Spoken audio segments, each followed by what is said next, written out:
We've been there from the beginning, when horse-drawn carriages were more than just a tourist attraction, when thunders from the combustion engine ignited the hearts of a generation, when the sky became our new highway, when the moon and stars were not only within reach, but under our feet. Mobility connects cities. Mobility moves mountains, takes us on adventures, breaks barriers and records.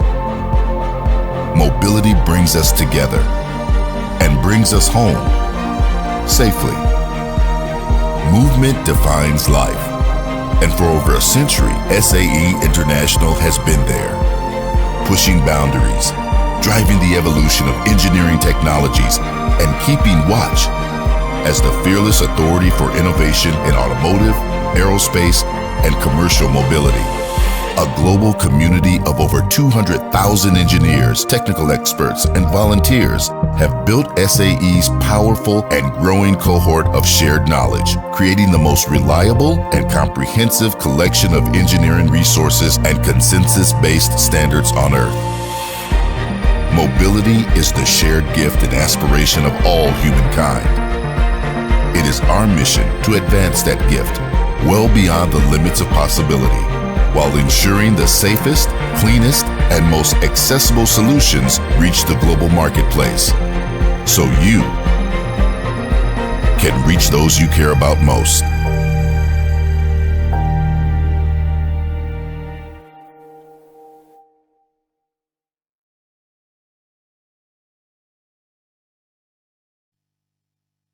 Good afternoon, everybody, and welcome to SAE, Building the Future Through Engagement of the Mobility Community. My name is Jessica Robinson. I am co-founder and partner of Assembly Ventures and co-founder and board chair of the Michigan Mobility Institute. And today we're going to be meeting some of SAE International's executive leadership and talking with them about the collective progress toward servicing SAE's mission. And we'll also be learning about some of the exciting engagement programs that are currently serving the mobility community within SAE. And before we get started, we should tackle a few housekeeping items. We do ask that all attendees continue to keep your camera and microphone off. Please don't attempt to unmute yourself or turn that back on, and this is out of respect to the great group of speakers that we have here today. We do encourage everyone, however, to use the chat box, both to say hello, but also to drop your questions in there for our group of panelists. We'll be moderating that chat box throughout, and if you drop your questions in there, we'll be sure to work those into the conversation. A recording of this event will be posted on the SAE Detroit section YouTube channel in the coming days. So for those of your friends and colleagues that missed this conversation live, you'll be able to pick it up after the fact. And now I'd like to introduce and welcome our panelists to the discussion. So first up, I'd like to introduce Chris Ciuca. Chris is the Vice President of Programs for SAE International. Hi, Chris. We have Lori Gatmaitan, the Group Diversity Officer and Executive Director for the SAE Foundation, and Elizabeth Melville, Director of Learning for SAE International. And so as they join me here on screen, I want to give a little bit of context to who we are and why we're having this conversation today. So I mentioned the Michigan Mobility Institute. We're a Detroit-based nonprofit focused on accelerating mobility workforce development, upskilling, and post-secondary degrees by bringing two parties together, and that's the industry side of things as well as education. And I think that you all will find a lot of resonance in that theme, both with the representatives from SAE International that we have here today, but very likely in your own lives. As this industry is quickly changing and moving, frankly, right around us. And so what we want to do is give each of our SAE International participants a chance to introduce yourselves, and then we will dive into questions. So Chris, we'll ask you to go first. Tell us a little bit about your work at SAE and what you are up to these days. Yeah. Well, first off, Jessica, thank you very much for being here with us today, and thanks a lot for wrangling us over the last couple of weeks as we've set this up. We really couldn't do it without your leadership, so I wanted to say thanks for that. So my name is Chris Ciuca, for those of you who don't know me. My title is Vice President of Programs here at SAE International. And what that means is I'm responsible for making or for helping the organization make connections across several fronts. Under my part of the organization, I represent standards, and I see Jack's on the call here today from the ground vehicle side, as well as the aerospace side. I represent membership, and then as many of you that are on here that know me from my roots, I represent education. Previously, my previous role within SAE was Director of Pre-Professional Education. Been with for about 15 years now. So looking forward to continuing to work within the section environments to help the entire organization make connections through partnerships. One of the things I'll drop in, a little plug about my day-to-day operations. I literally just got off of this call from our SOLS event, the Section Officers Leadership event. So I have the privilege in my position to talk to so many people from not just the SAE community, but the community and the mobility community in which we want to be part of working into the future. So those of you that I don't know, looking forward to putting some names with some faces and connecting. Perfect. Thank you so much, Chris. Lori, we'll ask you to go next. Hi, Jessica, and hi, everyone. I am Lori Gatmaitan, wearing two hats today, the SAE Group Diversity Officer, as well as the Executive Director for the SAE Foundation. I've been with SAE for about 9 years, and I think I probably have the best job within SAE because it's all about people. It's about the kids that we serve. It's about the donors and the partners that we work with to get those kids excited and interested in STEM education, and hopefully fill those STEM careers in the future. And in my diversity hat, it's all about humans, right? And it's about sort of celebrating all of those differences in order to really move our mission and realize our mission going forward. So I won't take anything away from Chris and Elizabeth's roles here, but I really do think I have the best one. Thanks so much, Lori. And I can tell you, every person that I've talked to within the SAE community also thinks they have the best job. So right. That's good to hear. You were in good company there. Elizabeth, do you want to tell us a little bit more about your work on the education side of things?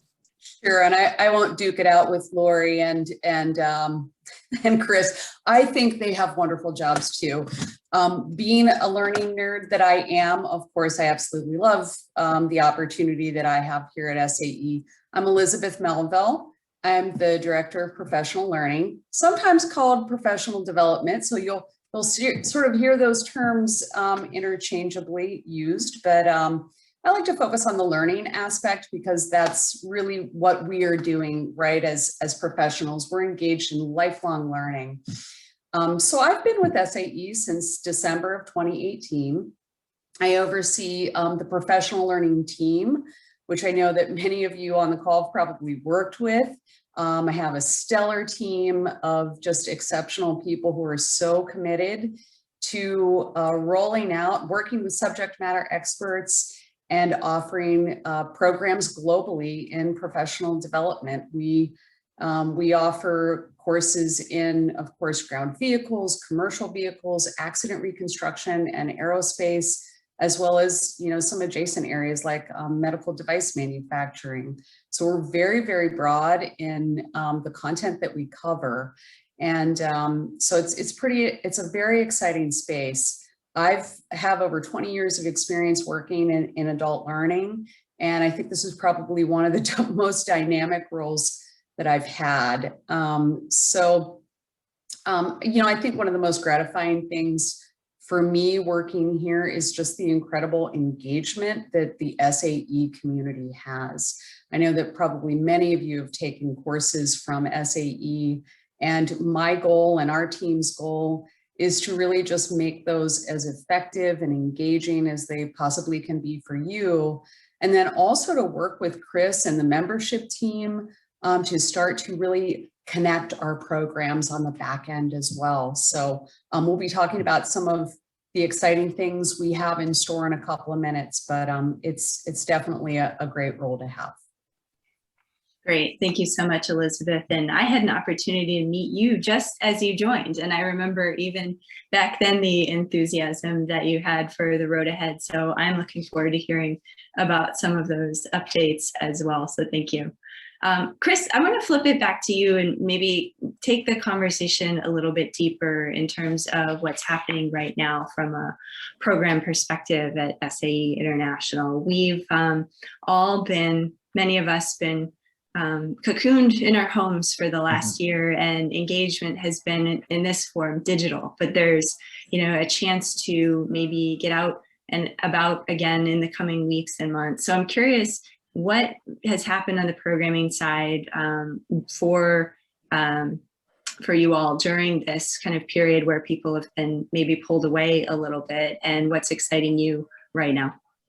Yeah, I'll talk a little bit about that out and about, because that's something that we've very much started to do, and talk a little bit about the climate of what we're seeing. So if we kind of stay in that education realm for just a moment, we hosted several of our educational events live. One of them, well, a couple of them actually, in Michigan. Back in June, we did our auto drive event at M City, and then just a couple weeks ago here out at Michigan International Speedway, where we're starting to see, you know, students are on site again, faculty advisors are on site again, our partners are coming together. So that's the piece that we're most excited about.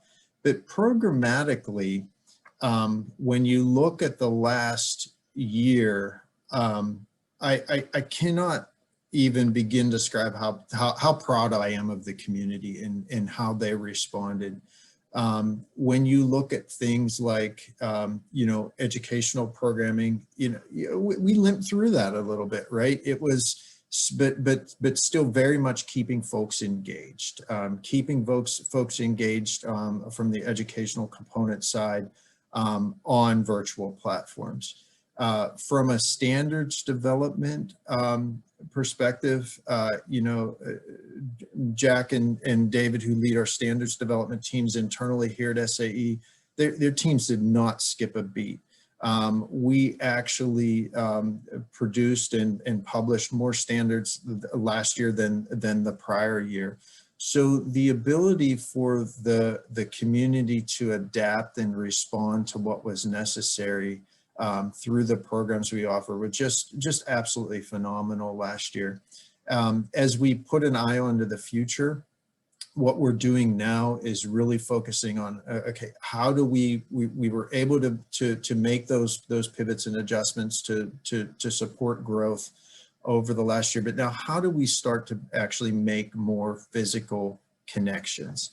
How do we get, I know we're going to talk about standards a little bit later, but how do we actually put mechanisms in place to connect the activities that are happening on the aerospace side in electrification and the activities that are happening in the ground vehicle side in electrification and connected infrastructure, right? So with an eye looking forward, we really see this mobility space.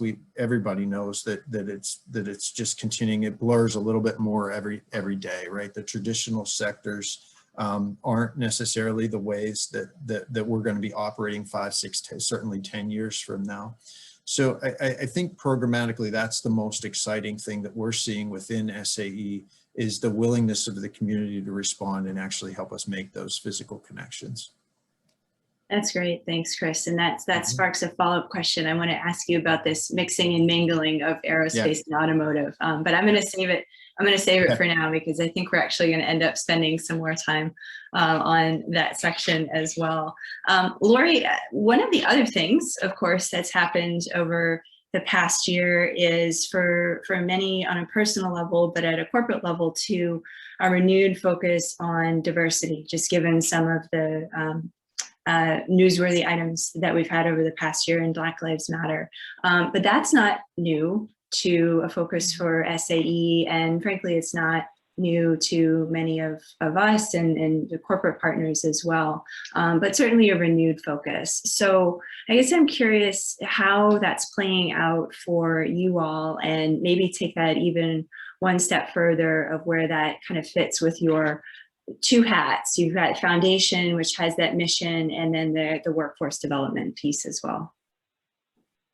Yeah, thanks, Jessica. And I think you hit it. I think that the D&I efforts have always been there in this sort of renewed and maybe louder, more vocal, things that we're just really getting more comfortable talking about is, I think, where we find ourselves these days.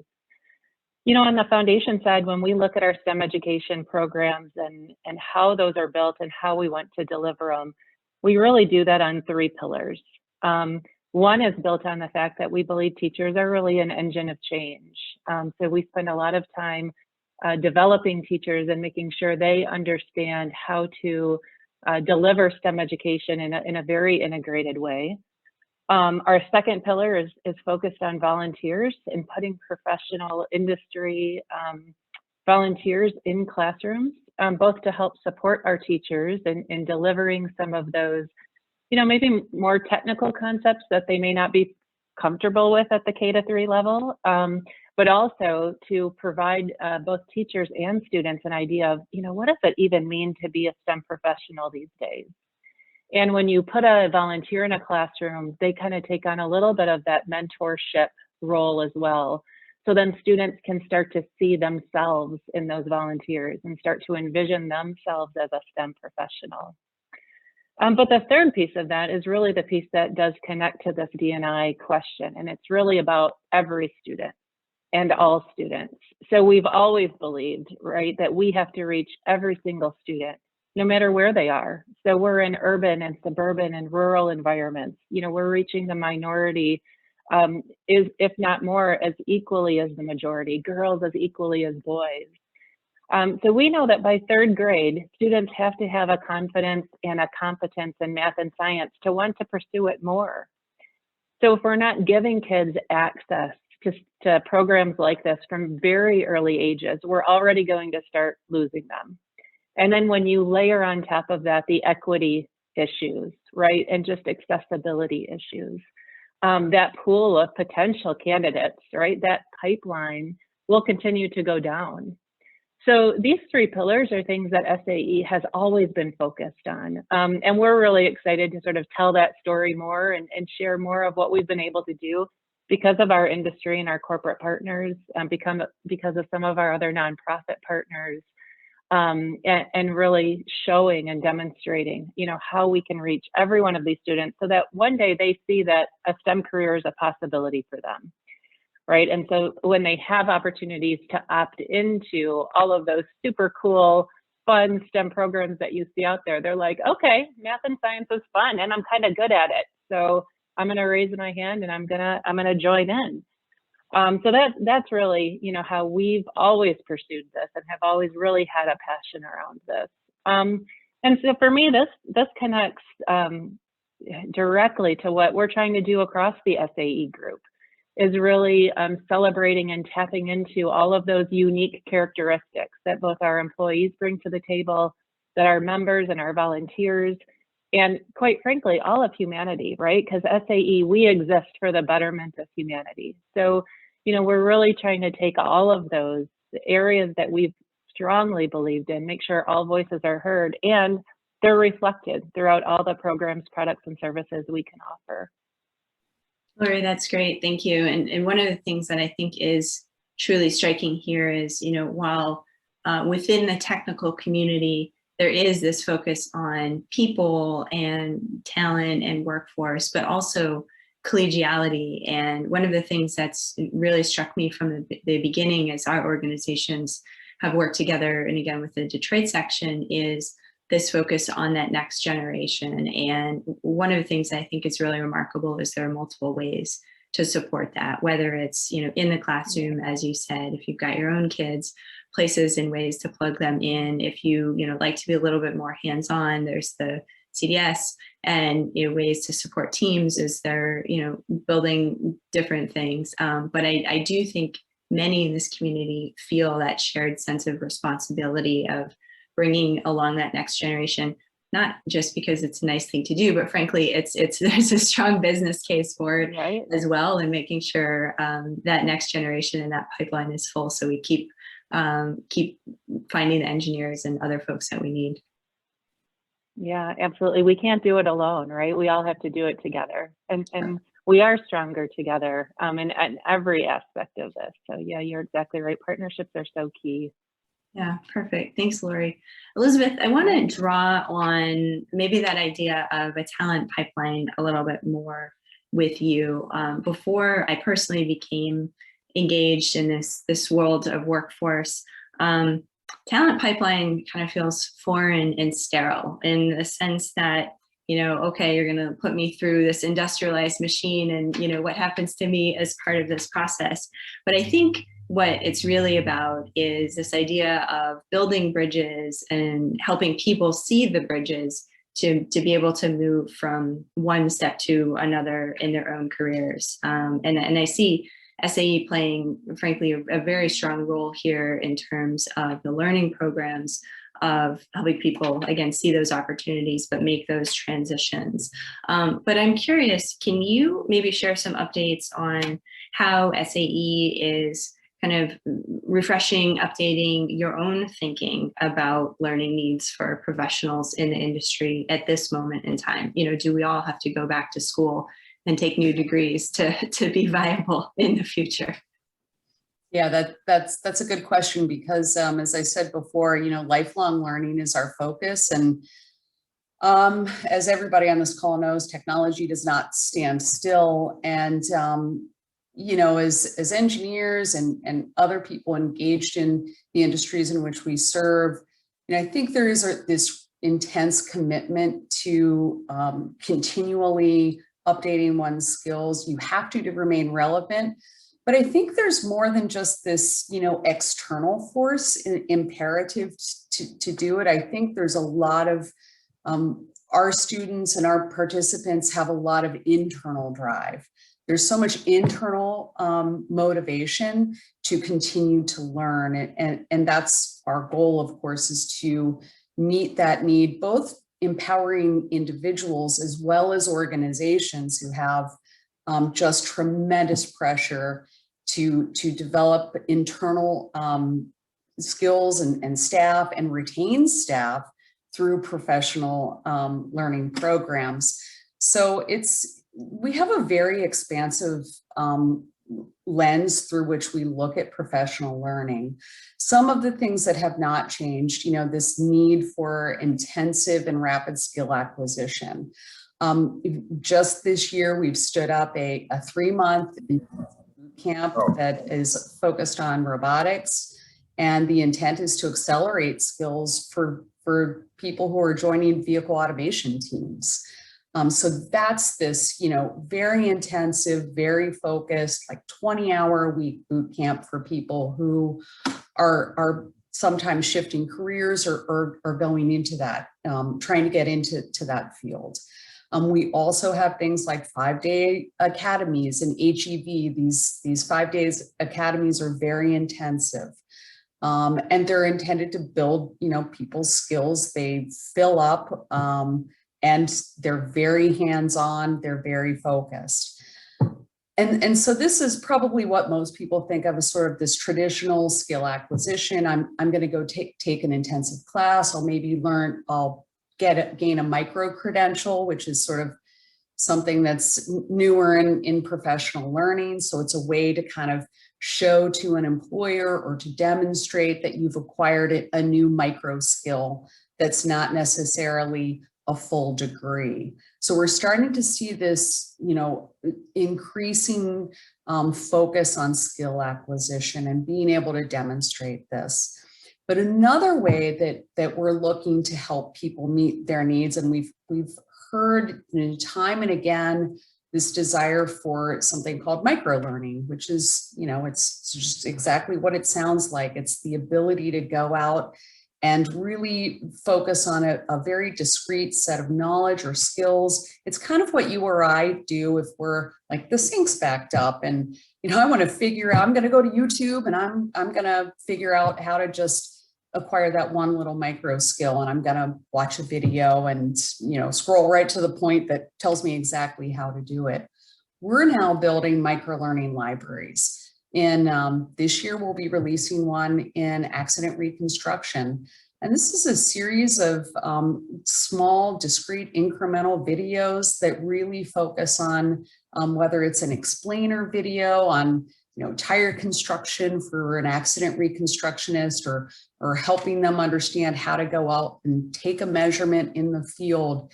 It's focused on helping people gain information just in time when they need it. So it's sometimes called just in time learning, but it's not necessarily something that's brand new, but it's certainly something we haven't focused on in the past, and people have really been asking us, can you do that? And what's interesting is that this is not just happening in professional learning. We have I would say sort of an analog program called OnCue, which is focused on smoothing access to digitized standards. So it's a cloud-based solution that creates an easier way for people to implement those standards right into their workflow.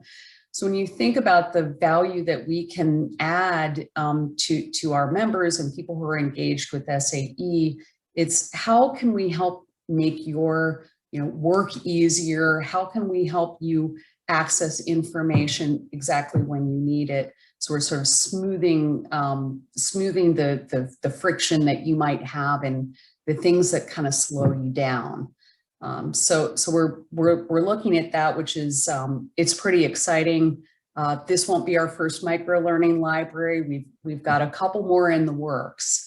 And then the other thing that we're thinking about are all of the ways that we learn as professionals that are outside of the traditional formal classroom. So it's the communities of practice that professionals engage in, and really kind of using some of our internal mechanisms. We have this incredible membership base, which I'm sure Chris will talk about here again in a moment. But how do we increase communication and connection? Our events team, they do a great job at that. We now have stood up all these digital events. So, how do we continue to connect the formal learning and the informal learning? So those are just some things we have on our minds, and it's an incremental journey for us as well. That's great. Thank you, Elizabeth. And one of the things that's really fascinating to me with the micro-learning libraries is it really meets all of us where we are and the way we do work today. For those who are used to design standards or SAE standards, you've got to find it, look it up. Often there's a book or a manual involved, and it has worked. But here we are in this kind of next generation, fast-paced environment where you do need just that little snippet. You've got the foundational knowledge, and you need to plug this piece in. So that's very cool. And I did see the announcement about the robotics and AV bootcamp, also really innovative, great industry partner there with Argo. So we'll be excited to see how that program goes when that kicks off. I do actually want to talk about this idea of communities of practice for a minute. And Lori and Chris, feel free to jump in, or Elizabeth, you can keep the virtual microphone if you like. But one of the things that's been fascinating to me about SAE is you've got the automotive folks, we've got our aviation aeronautical folks, you've got healthcare, right? Lori mentioned that as well. And sometimes they don't overlap, don't interact, even though there's maybe natural affinity and opportunities to connect to between those two groups. And I think about actually a program like this that we did with the Detroit section last summer with the Henry Ford Museum. And for those of you here in Michigan, Henry Ford Museum has this great collection of cars and this great collection of reproduction and early airplanes, and they're in different rooms. But what's fascinating to me is if you look at the people behind those innovations at that moment in time, they were all friends and sharing ideas and working together. So maybe they aren't as separate as sometimes we kind of isolate ourselves into. So, you know, maybe Chris, you're nodding enthusiastically. I'll start with you, but anyone else should feel free to jump in here. What is SAE doing to encourage mingling among these communities of practice?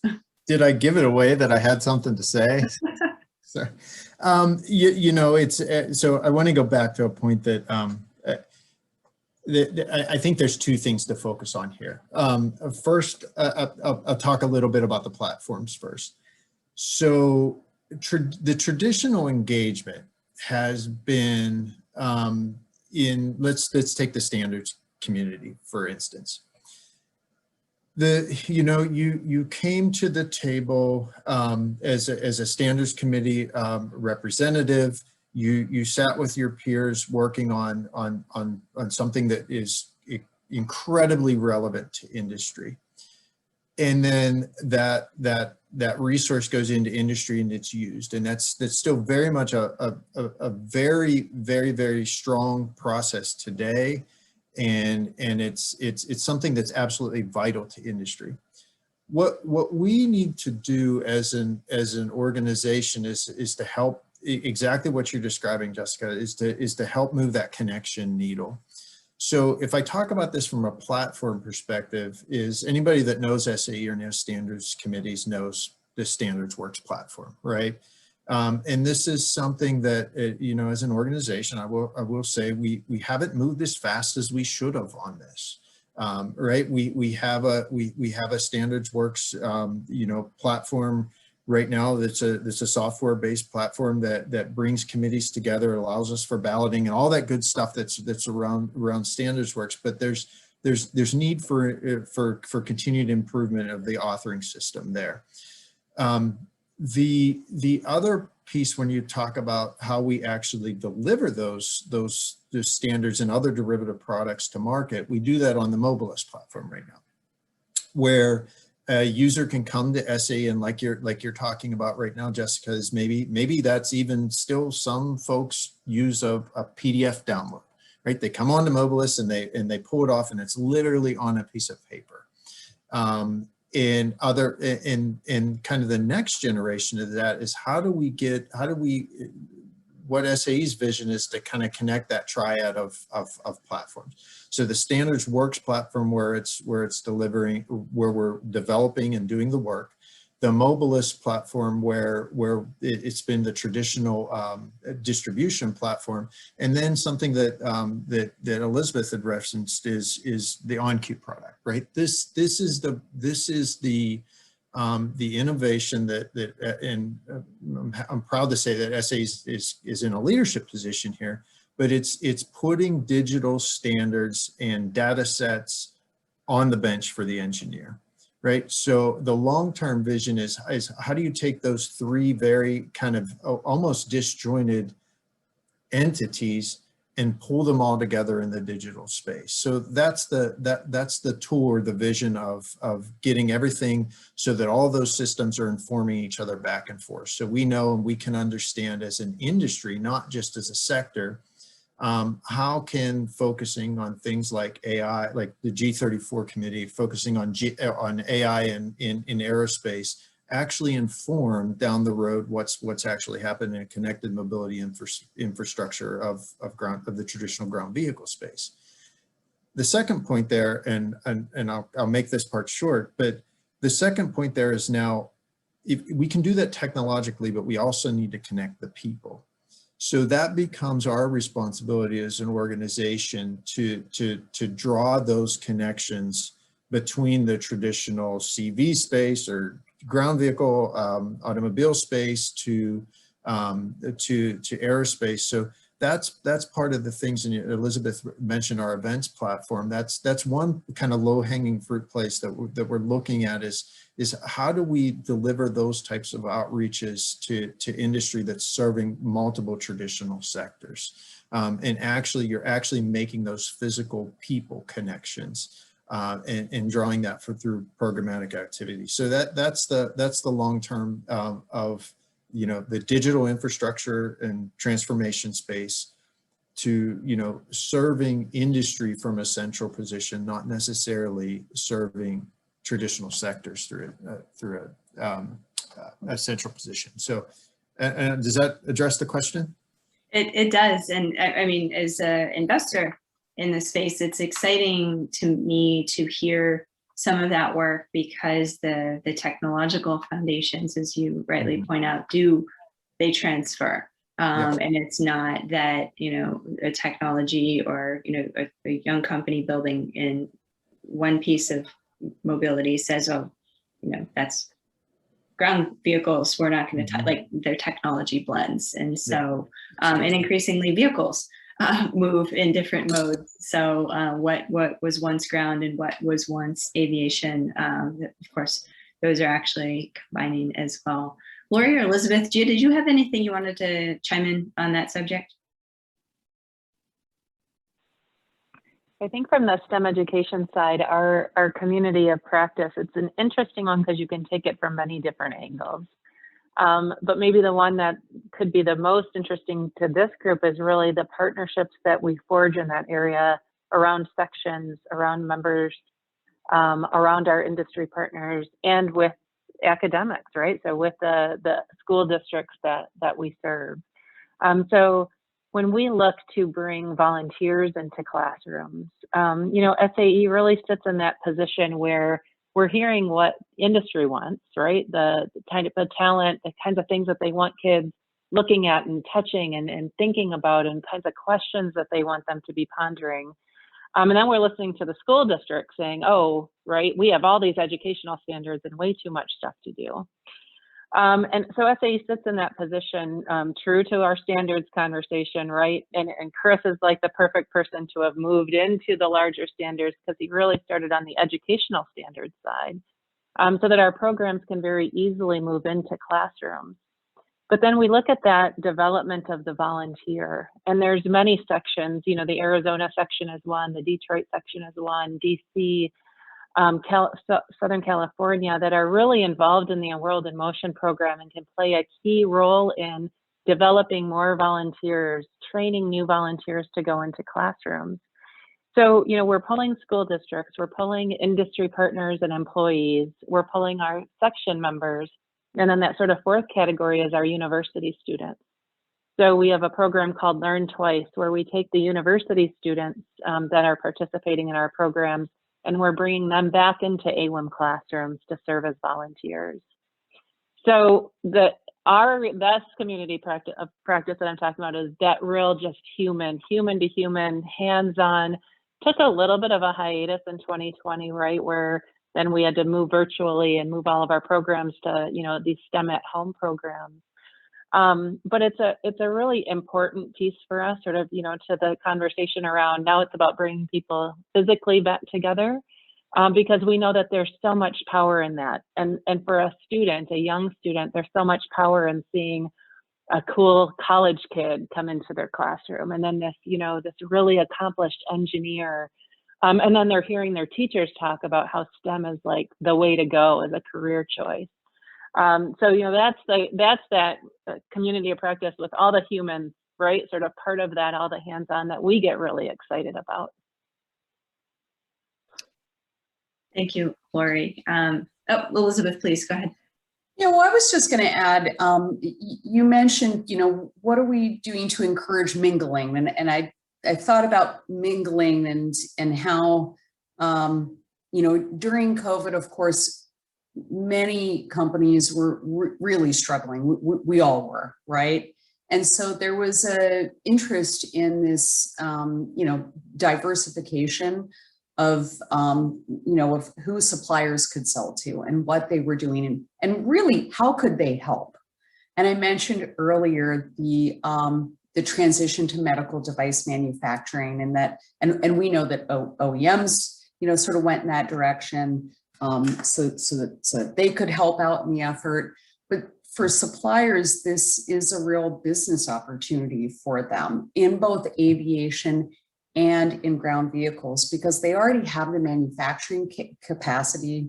They already have the many of them have the quality processes that are needed to supply an OEM in medical device manufacturing. Now, there's sometimes a gap there, and of course, that's what we're trying to help suppliers with. And last year, we put together a digital event just for suppliers in aviation and ground vehicle to come together for 3 days and learn about what they need to do to meet these medical device manufacturing specifications, what kinds of ISO standards they need to follow. And we're continuing that conversation into 2022 and really looking at what kinds of gaps exist there. How do we bring these various manufacturers together to help them learn from one another and to diversify their businesses so that they can be competitive and continue to be there when the dips and valleys especially in aviation occur. Those OEMs need them to be there in 3 years when things pick back up. So it is in essence sort of this mingling of these two different sectors, and SAE, as we do, are bringing them together in a way that they can learn from one another. That's great, Elizabeth, and actually a perfect example of where I was going to take the conversation in this idea of partnerships. Laura, you talked about SAE working at the school level with the public schools and that form of partnership. Elizabeth, you talked about the boot camp where you've got industry and university and SAE working together. This other example with vendors. One of the things that, again, I'm here as a partner of the Detroit section, and we found this shared affinity around education of young people, college and beyond. And there are these multiple entry points, of course, that a partnership could start to form around. Again, good examples here. I'm curious, SAE has kind of great reputation in its respective industries. When you think about partnerships, what else comes to mind in terms of how that advances SAE's mission?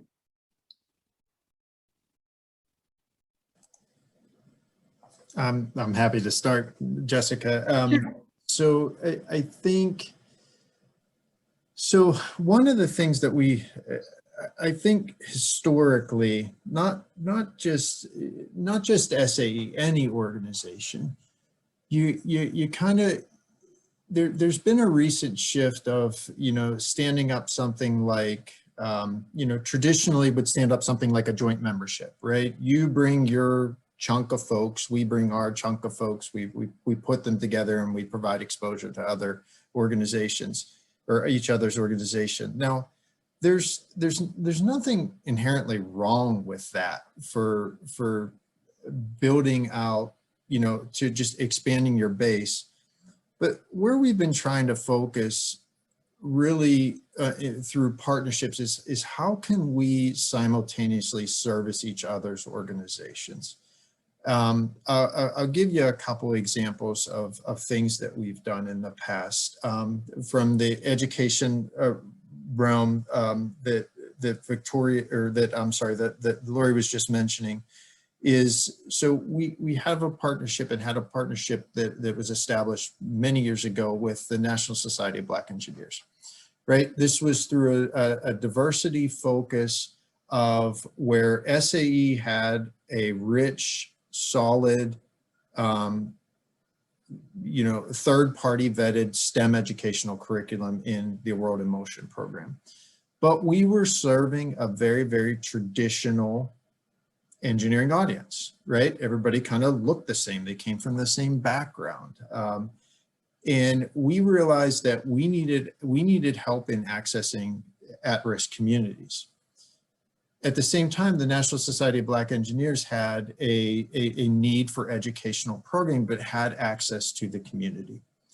So there's a rich partnership there that we can set up metrics of success of much more than just bringing NSBE members into SAE and bringing SAE members into NSBE. So when you start a partnership in roots that are that deep, it then makes much more sense to continue on and have conversations. Okay, how do we get student members from partner organizations involved in standards development? How do we get them sitting on committees? How do we get them shadowing folks? How do we launch these types of partnerships in non-traditional spaces for SAE? Like another one that we just announced 2 weeks ago was GAMMA, right? An association space in the aerospace side that was, traditionally there was some kind of cross-pollination that would happen between the two groups, but it wasn't really anything that traditionally would be a partnership that you'd stand up and say, GAMMA folks should be SAE folks. We had our own individual functions. And so I think that focusing, that we've turned the dial to focus those based on when we enter into those partnerships, we're setting up those metrics of how we can help each other move the needle, not necessarily just access each other's folks. That's been really, really beneficial to us. And we've been able to do that, like I said, in the association spaces, in the like-minded, service-oriented spaces, down to, helping a local company service the K-12 educational environment for the workforce development needs that they have. So I'd say that's very much that's very much the lens that we look at partnerships within the organization. Great, thanks, Chris. Great examples. Elizabeth, Lori, anything else you want to add there? Yeah, I mean, I think Chris, I think he hit on it. I agree with everything that he said. And ultimately, when it comes down to, we just can't do everything by ourselves, right? One organization can't do it all. And if you can find those complementary, like-minded organizations that can come, with that partnership mind, right? With that, like, let's do it together. Let me fill your gap, you fill my gap. And we'll be able to provide a better service at the other end. I think that's really what's key. From our foundation perspective, the interesting thing is the way organizations provide grants these days is they almost require a partnership. So, you have to have a partnership from the school district side, no problem for us. Many times you have to have a partnership on the industry, no problem on that side. But then other times they're requiring you to have at least 2 nonprofits that come to the table.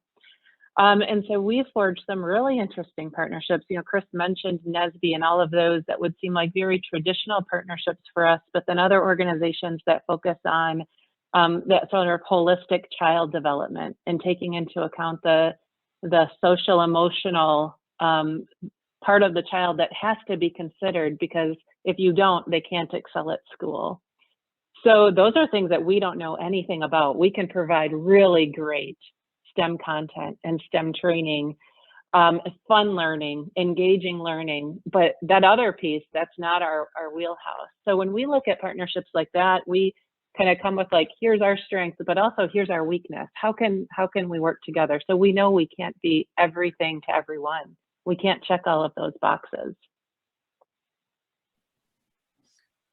And I would add, it's interesting, what Lori is saying about needing, we can't do everything. So we really need partners who are complementary to what SAE offers. And, I think that the partnership we have with Tuve Sud is a really good example of these 2 strong organizations, global organizations coming together to work on automotive cybersecurity. So we have of course, the ISO SAE 21434 standard that is almost finalized and getting ready for its final release.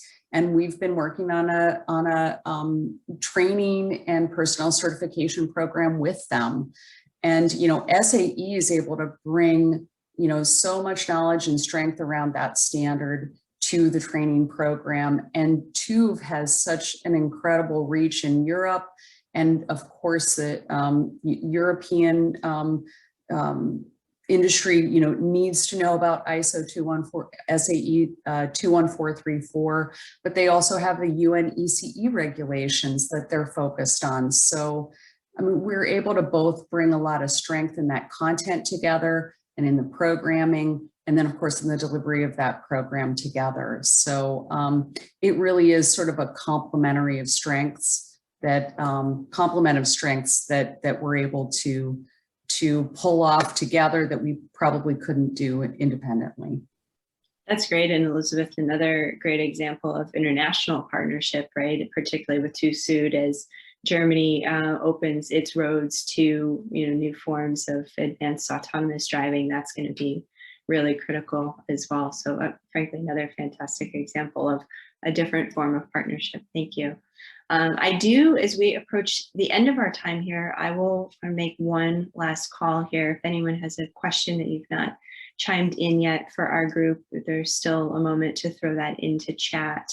And as we do so, I'll ask Chris, maybe you to start us off on this next question. And again, Lori, Elizabeth, feel free to jump in.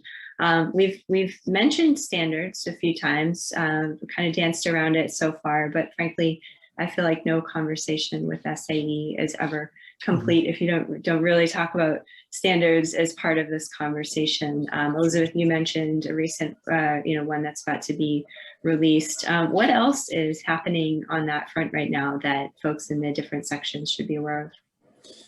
Yeah, so many things. I would say, one of the pieces is Jack and David, who lead these teams, are really focused on is how do we responsibly as an organization, it's always very, very tempting to chase the shiny thing, right? And I think one of the things that I will absolutely compliment all of our standards development staff on is they have this really keen organizational awareness and focus on the legacy-based approach of supporting the absolutely vital standards for industry, and having an eye on things like future standards development that we're going to have to focus on, AI and machine learning, and what does an internal urban or suburban environment look like in a connected mobility space for UAVs? What does flight simulation of UAVs look like, and training of pilot training? So that's one of the biggest challenges that we face as an organization is making sure that we're relevant in that. And I'll call it, and I don't mean this term to be disrespectful in any way, but those legacy spaces, right, that we absolutely positively have to continue to serve, and then focusing on those new emerging technologies, and how we're continuing to grow and develop that standards-based focus. Because that's one of the things you'll see. The internal standards-based teams are just, the outreach and the new area of focus right now is just growing exponentially. It's like any part of industry, right? There are, there are more software engineers hired into an automotive OEM than traditional MEs. So, we're facing and leading that transition from a standards perspective, but then also an upstream perspective, right? How are we bringing together, industry-based focus on not only where industry is going to go, but what future standardization needs that we'll have. And then back to the point that we made earlier around then how do you connect that? Because it's a connected mobility ecosystem. It's not, a car driving down the highway and all we have to worry about are the standards that are on that vehicle platform, right? And then the last point I'll make is that those infrastructure standards needs, right? everything from, from vehicle charging to connection to grid eventually, and feedback the grid. And I know there's lots of, there's lots of debate about how that happens and if that happens and if it's even appropriate. But those are very much the topics that the standards teams are leading, and they're doing that by pulling folks together. I mentioned G34 on the aerospace side. This is over 550 folks that are part of that active discussion. So it's no small task, and anybody that knows standards or knows SAEs knows that it's huge. We're on any given day, I think, part of my camp is also managing the membership and engagement. We just pulled the engagement numbers within SAE, and our current volunteer engagement is greater than 53,000 folks just last week actively engaged on the SAE platform. So it's huge, and the teams do a tremendous job of moving through that process. It's just I can't say enough about how proud I am of that, of the teams being able to orchestrate that.